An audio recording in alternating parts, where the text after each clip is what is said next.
Many years ago, I had the character of Emma Cole had a television show that was all involved with flora and fauna and wonderful animals and wonderful plants, and he was one of those guys just woke up happy in the morning, happy to be alive.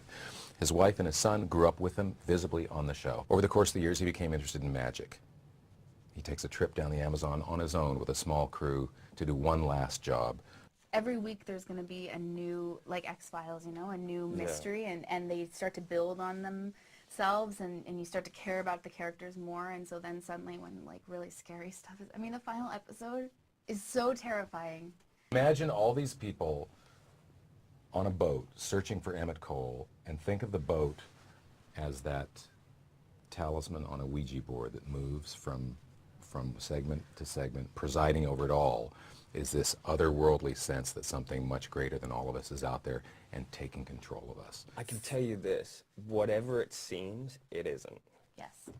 Whatever, and really, whatever you think it is, if you've got your finger on it, it's not. And it's going to flip, and it's going to go even bigger than you thought it was in the beginning.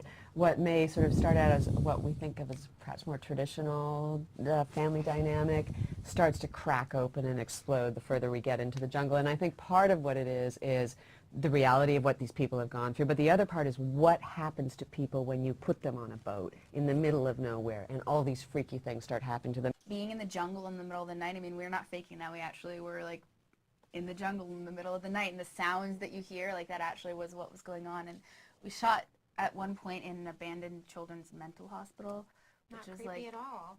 not creepy at all, right? I mean, No. they didn't do lobotomies and shock therapy. I mean, it was terrifying there.